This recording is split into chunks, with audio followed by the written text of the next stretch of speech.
Okay, this is gonna be my top 25 non-WWE matches of 2023. I've usually, last decade or whatever, I found these lists very, very difficult to do. It's one of those things where if you're not gonna make the investment into New Japan, the list is gonna look really, really naked. Put it like that. But this year there was no excuse. Thanks to the Roku TV, man, it was nice and easy to get New Japan World. A nice little pleasant surprise. So I checked out a lot of New Japan stuff over the last couple of weeks. So yeah, this will be AEW, Impact, NXT, PWG, anything that's non-WWE related. So I counted NXT for this list. But let's get right down to it. I'm going to keep this nice and quick. Top 25 non-WWE matches. At number 25, we're going to go with Eddie Kingston taking on Jon Moxley. This is World's End. This is the finals of the Continental Classic. I had to put this on the list. I think it was a great tournament. You could appreciate the effort, more than anything. I know not every single match, was going to set the world on fire, but it was a great tournament, a great final. You got to credit Eddie Kingston for betting on himself, and he even talked about on Dynamite that, this tournament finally gave him confidence. I thought the stuff between Kingston and Moxley stole the show from World's End.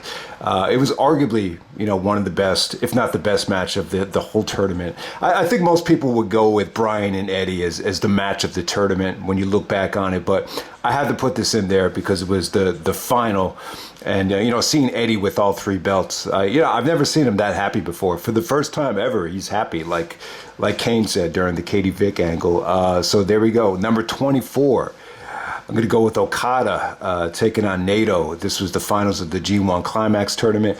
I thought this really delivered. From what I've seen, the NATO stuff is really over delivered. So NATO actually goes over Okada. Actually, this is the only Okada match I have on the list. So NATO is actually going to take on Sonata for the IWGP Championship at Wrestle Kingdom, which probably already happened by now. But yeah. So there you go with that. That's the finals with NATO getting the title shot. Number 23, we got Claudio Castagnoli taking on Pac. This was from Death Before Dishonor. I just saw this a couple weeks ago. I thought it was great, man. You don't see Pac very consistently. It's like, now you see me, now you don't.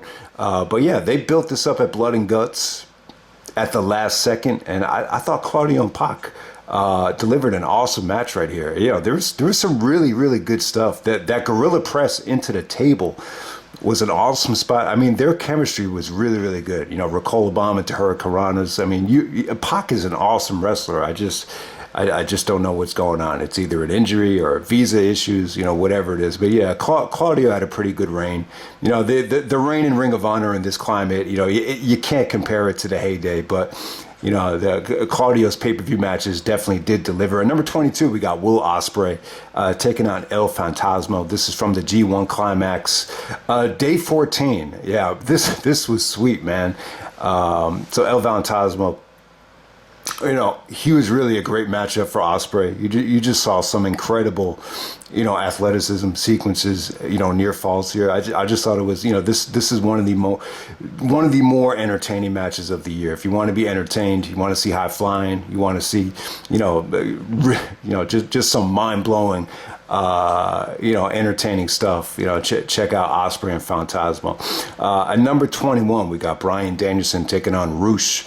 This is from Dynamite. I believe Danielson actually had to win this match to, confirm the title shot against MJF at Revolution. So yeah, I mean, Danielson in AEW, this, you've definitely gotten a lot of great stuff. There's been a lot of injuries. There's been a lot of, Danielson just missing, a lot of big shows, a lot of, untimely, injuries from Danielson, but you can't deny it. Danielson has given us, some of the best stuff of his career. And this match against Roosh, I mean, it felt like a war. I mean, Danielson went through hell. He got all bloodied. It really felt violent. It really felt like he had to earn it here. So this is definitely, one of the more impressive Bryan Danielson television matches I think we've ever seen. So I got that at number 21. At number 20, Gonna go with Dragon Lee taking on JD McDonough. This is from NXT. Television taping on May 2nd. Yeah, Booker T was on commentary. He was even screaming, man, that was a classic. That was a classic. So I thought it was good, man. This was JD McDonough's last NXT match. I thought this was fun as hell. I mean, it really stuck with me. A sleeper NXT match, that Dijak NXT Underground match. I think it was against Eddie's, goddamn, what's his name? But yeah, that almost made my list too. But out of all the NXT television matches, this is one that really blew me away. So that's Dragon Lee versus JD on JD McDonough's NXT farewell before he would join the Judgment Day. At number 19, we got Katsuhiko Nakajima taking on Mayahara. This is from Pro Wrestling Noah's One Night Dream. All right, so I believe Mayahara is more of a All Japan wrestler, but this is the Nakajima from Kensuke office. This is a Nakajima from Noah. You know, there's a couple of Nakajimas out there. I believe there's one in All Japan who's actually the champion right now. I think that's the dude that has like a crew cut, like a blonde crew cut. But I'm more familiar with the Nakajima that came over to Ring of Honor at 20 years old with Kensuke. So he's still pretty good, man. He's still only 35. You know, when you start that early at 20, you just have so much time to get better and grow. And yeah, the stuff between Nakajima and Mayahara was great. Nakajima still has it. So this is an awesome match. Nakajima actually goes over here in convincing fashion. You know, I used to be a huge fan of Noah. A lot of it had to do with I found like their talent always delivered in Ring of Honor. So I've always been more of a Noah guy than New Japan guy, but obviously New Japan has, you know, been dominant, you know, since 2012, 2013, since Okada came into the picture. But yeah, let's move on to number 18. We got Josh Alexander challenging Alex Shelley for the Impact Championship at Bound for Glory. You get to see Alex Shelley as an old man. Does Shelley really look that old? He's only 40 years old. I mean, how old does he look? You know, that was one of the comments on the Bound for Glory review. Like, I can't believe Shelley looks that old. But you can't deny it. I thought him and Josh had another, you know, great masterpiece right here. You know, I felt like this was a better environment than their previous match. I mean, you just saw some amazing wrestling here. Very competitive, no nonsense. At number 17, we got Bandito taking on Black Taurus and Vikingo. This is the main event of night one at the Battle of Los Angeles. So in some ways, this was really Vikingo's, you know, first major experience in the United States. And, you know, good three-way match. I thought you had some, you know, must-see spots here, you know, exciting action. I thought it over-delivered. So, yeah, man, Vikingo had a hell of a year. I don't think he, you know, made the impact that, you know, Kota Ibushi made or even Sabu made, you know, when they first came to the United States. And I don't think anyone's even going to have Vikingo in the MVP discussion, but you know, he was the star of, you know, WrestleMania weekend. And, you know, Tony Khan is going to, you know, be using him a lot, you know, on Rampage or, you know, Ring of Honor. So, yeah, this was a really, really fun main event. So Bandito actually goes over and advances tonight, too. So that's the main event of night one of Bola. So Vikingo didn't appear on night two, but there you go with that. Number 16, we got Claudio Castagnoli taking on Eddie Kingston. This was actually from, you know, Supercard of Honor. To me, like this made the list because it delivered and it was the biggest, you know, non-WWE match, I think, of WrestleMania weekend. I think WrestleMania weekend as a whole, when you factor the non-WWE stuff into the equation, I think it was a little bit disappointing, but, you know, Claudio and Eddie, you know, they really, you know, picked up the slack, you know, from all the other promotions. And, you know, this was definitely, I would definitely say it was the best match, you know, away from the WrestleMania stuff. At number 15, we got Will Osprey taking on Zack Sabre Jr. This is actually from Royal Quest 3. I think this really came off like it was a simulcast between New Japan and Rev Pro. It was actually in the UK, in the United Kingdom. So you had a great atmosphere. You know, the video quality is a little bit weird. Definitely in PAL format. It looked a little bit off. But, you know, Osprey and Zach, you saw what they can do going back to the Evolve days in 2016. I mean, this was still some amazing stuff. You get to see Osprey, a little bit more on the mat here, a little bit more submission based. But, the combination of Zack just being such a awesome, technical submissionist, and Osprey just being such a, a world-class athlete. They just make for a nice little combination right there. So that's Osprey and Zack. I mean, to me, like, this is the best stuff I've seen them have. I know they've wrestled a lot, over the years, but I would definitely say, from a technical standpoint, I think their matches have progressed, since the Evolve days. At number 14, we got Shingo versus Taii. This is actually from Satsuma no Kani.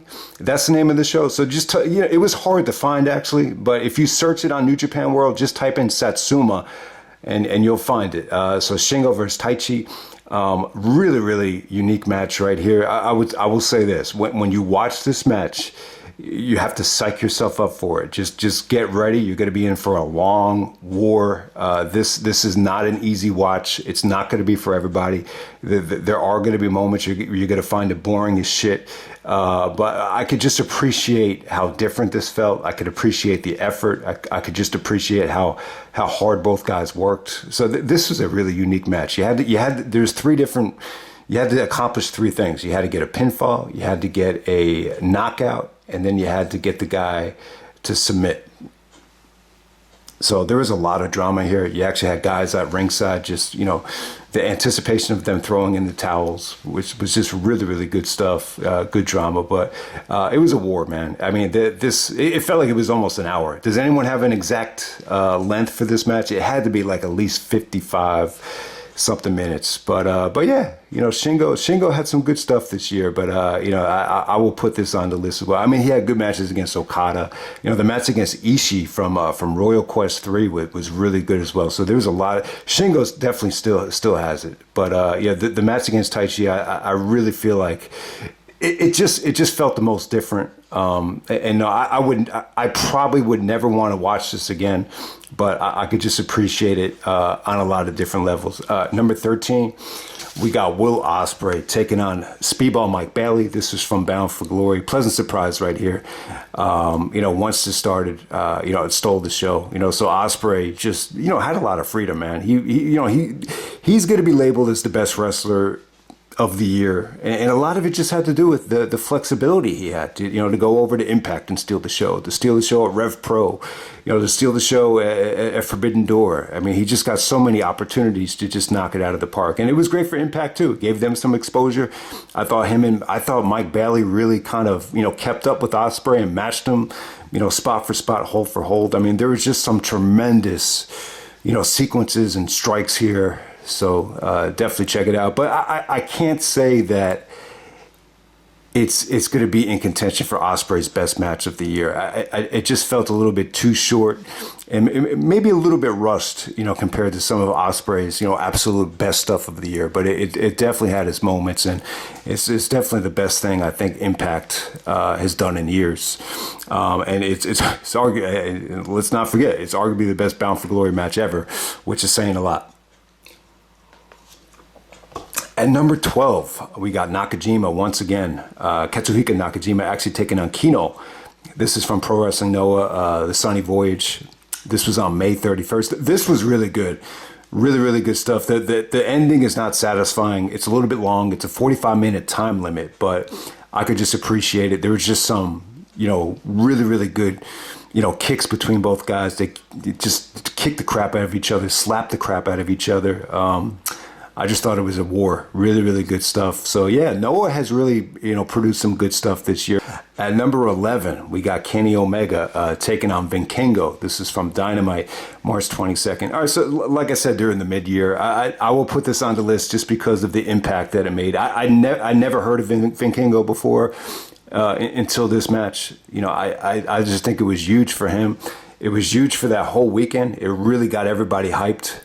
Because Vincenzo wrestled a lot, during WrestleMania weekend, from the GCW stuff to Supercard of Honor to, the Lucha stuff. And he really was the star of WrestleMania weekend. And this really set the tone. I thought him and Omega had some I just thought the match was exciting as hell. I know it was very polarizing. Some people had different, opinions of it. Callis says the best Dynamite match of all time. Other people just thought it was a joke because it was just a little bit too over the top. But I really dug it, man. Vin Kingo made a huge impact there.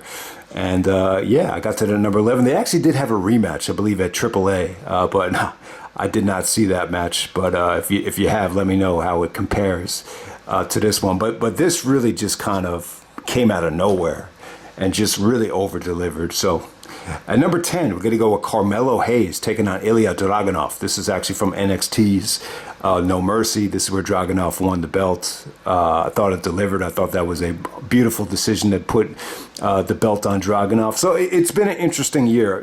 One of the reasons I love the Invasion is you just had so much talent under one roof. But when you look at today's climate, you got like Gunther in WWE, Osprey is in New Japan, Omega's in AEW, Dragunov's in NXT. You have so many great, wrestler of the year candidates, but they're pretty much just under contract to one promotion. And, down the road, you would love to see Dragunov and Osprey or Dragunov and Gunther mix it up again. But, him and, Dragunov and Carmelo, both matches really over-delivered.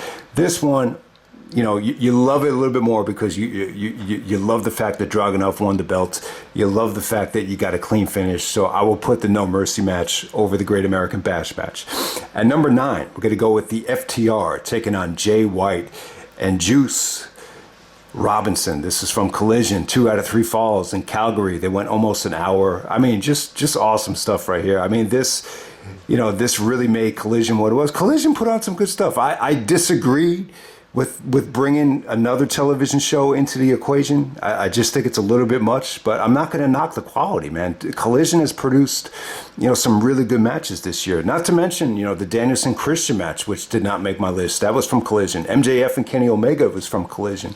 Even Punk had some pretty good tag matches on Collision, but, this was great stuff. This is the best stuff I think FTR has done of the whole year. I think it even surpassed their stuff with the Young Bucks, in my opinion. In front of Chris Benoit's son in Calgary, you just had great stuff here. 2 out of 3 falls, classic. Jay White doesn't really get a lot of credit, but God, man, I think him coming over to AEW has been huge. I really think it's been really, really good stuff. He looks like he's going to turn babyface, and just looking forward to some more stuff from him. At number 8, we're going to go with Konosuke Takeshita taking on Michael Oku. This is from the PWG Battle of Los Angeles, the first round. I thought this stole the show. Man, that blue Thunder Driver into the Dragon Rana, that was one of the best spots of the year. So yeah, you haven't heard a lot of Michael Oku this year. I know he had the match with Osprey a couple years ago, which a lot of people thought that was the match of the year, but he actually stole the show at Bola. Takeshita had a great finals as well against Speedball Mike Baly, which, also almost made my list. But yeah, I love Takeshita. I think this is going to be a breakout year for him. So yeah, and don't forget about Michael Oku, man. He actually had some pretty good stuff WrestleMania weekend as well. They were like very, very small level shows from high spots, but Michael Oku is a hell of a talent. At number 7, we're going to go with Will Ospreay taking on Shota Umino. This is actually from Power Struggle. So main event of Power Struggle, it was great stuff. This was a war. This was a coming out party for Shota Umino. It was really over the top. Lots of drama, lots of violent table spots. And yeah, man, I mean, it was long as hell too, but it felt like an event. It felt epic. A star-making performance from Shota Umino. The first time I heard of him is when he tagged with Jericho, and Jericho was just like, yeah, this dude has a lot of potential. But yeah, I mean, look at him now. He really reminds me of like a younger Tanahashi. He really does. So definitely check that out. Number 6, we got Swerve taking on Hangman. This is Full Gear, Texas Death Match. I hate to say it, guys, but I don't know if I've ever been, so invested in a match while this was actually happening. It felt like a movie. It felt like, man, it felt epic. Very bloody, and maybe it was so bloody and so violent that maybe it made you a little bit reckless in terms of not caring about blood, because man, this was I think MJF actually called it the STD fest. Sexual transmitted disease fest, whatever you want to call it. But yeah, to me, this was so good that it made their Wrestle Dream match, which was arguably the match of the night. It makes you forget about it. And it almost makes you forget about Hangman's Texas Death Match against Moxley. Like that's how good this was. And number 5, I'm going to go with Bryan Danielson taking on MJF at Revolution, 60-minute Iron Man match. I've never gone back to the match since it came out, but yeah, I just thought it was an awesome event, man. I just love the Iron Man stipulation, 60 minutes. You had the scoreboard and the clock. It just felt like such a beautiful story, man. There was just so much that went into this match, and I've said it time and time again, and I'll say it again. I do not think you can plug anyone in this spot and have it exceed this quality. I think if you go back to anybody in the past, I don't think anybody could pull this off the way Danielson did it. I've never been a huge MJF fan. I'm actually glad that he lost the championship, but this is going to go down as the best match MJF is ever going to have, in my opinion. I don't think he's ever going to be able to top this because it was that good. At number 4, I'm going to go with Will Osprey taking on Kenny Omega. This is actually from Wrestle Kingdom. I finally saw it. A little bit shorter than Forbidden Door, a little bit tighter. I was a little bit surprised because, it's like this was like a role reversal. So remember at this time, Kenny Omega is still with Don Callis. So Callis was, Omega was definitely more of the heel here. He was the more heelish guy. Osprey was the baby face. He cut the emotional promo, and he was the more of the high flyer. Omega was just a little bit more vicious and violent. And I was surprised at how violent this was. There was still just a lot of like table bumps. There was a Kenny Omega bump into the metal part of the table, which almost broke his back. So yeah, get well wishes to Kenny Omega. This was an awesome match. Some of the best V triggers I think Omega has ever delivered. Just very violent looking V triggers. He actually wins with the one-winged angel. And yeah, one of the few times Kenny Omega has busted out the Croyt's Wrath in a very long time. I think he actually did it from the top rope. So yeah, most people are going to say this is the match of the year, but we'll get to it. At number 3, we got Will Ospreay taking on Tetsuya Naito. This is from G1 Climax Day 18. God, this was awesome. This really over-delivered. This is the most overkill match of the year in terms of unpredictability, in terms of kickouts, in just terms of over-the-top stuff. I'll tell you, man, NATO has delivered. From the little that I saw of NATO, he still has it. He's been around for a while too. Like he was a big star in New Japan when, I was still burning the DVDs from IVP videos and all that stuff. But yeah, Osprey and NATO, I really thought about putting this as match of the year because it was that good. At number 2, I got Bryan Danielson taking on Zack Sabre Jr. This is actually from Wrestle Dream. I did not rate it 5 stars when it came out. And, I still might not even rate it the full 5. Just because it's not a 5-star match doesn't mean like it doesn't have the most replay value for me. Like out of any match of the year, or any match from this year, like if there's one match I could watch over and over again, it's this match because the chemistry was just so good. Like it was just such an awesome matchup. I mean, Danielson and Zach were just made for each other. The commentary was awesome too. The combination of having Moxley, Nigel, and Jim Ross was just like, man, take your pick. You got Excalibur out there as well. It's just like, man, you cannot lose with a match this good. I mean, the dragon screw spot, the leg screw spot, it scared the shit out of me because I thought Zach tore his ACL or whatever. But God, it was an awesome match. I definitely think we'll see a rematch before Danielson does hang it up for good. But we'll see. That stole the show from. It's funny. I didn't even say it stole the show from Wrestle Dream, but when you go back to Wrestle Dream, that's the match you get to pop in. More than any other match, obviously. At number 1.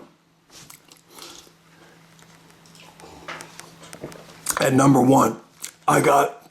Excuse me. At number 1, we got Will Ospreay taking on Kenny Omega. This is from Forbidden Door. Forbidden Door 2. From Toronto. I think what really put this match over the top for me was the crowd. Here, Osprey is a heel. He's sided with Don Callis. Kenny Omega's playing the babyface, but God, that Driver 93 kick out. Does Osprey call it he calls it 93 because that's the year he was born. But goddamn, when he dropped Kenny Omega on his head and Kenny Omega kicked out of that, I lost my mind, man. I mean, this crowd was incredible. You know, it's a little bit longer than the Wrestle Kingdom match, but it's a role reversal. It's a total role reversal. I think both matches have a lot of violence in them. But hey, you know, if you could get to through this whole thing, you'll definitely appreciate it. You know, definitely the match of the year for me. I think you want that hot crowd, and that's the whole point of AEW. Like it gives you those, you know, matches that New Japan can offer, but in front of an American or a North American audience that's, you know, just a different style of a crowd than New Japan, and you finally got it here. I just think the crowd is what really put it over the top. You know, for me, you know, so Forbidden Door was, you know, awesome this year. I think last year when you look back at Forbidden Door, you know, you say to yourself, like, what if this guy never got injured and we got that match? But, you know, to get the Osprey and Kenny Omega rematch on North American soil, it's like a dream come true, man. So I actually did not go back and watch it again, but, you know, I watched it for the Forbidden Door review, and, you know, I still remember just how breathtaking it was. So for me, like if I want to show someone a match from this year that's going to totally, you know, blow them away, I think it would be, you know, Will Osprey and Kenny Omega. And Osprey just had such a phenomenal year. I mean, look at it. He's almost like on half of the matches on this list. So yeah, that's the top 25 non-WWE matches. If I left anything out, you guys can police and moderate the comment section and correct everybody. And I would love to see it. But, you know, there's just too many matches to go over. I got a lot of stuff that I cut here, but I hope everybody enjoyed the video. Hopefully it didn't drag on too long, and I'm out.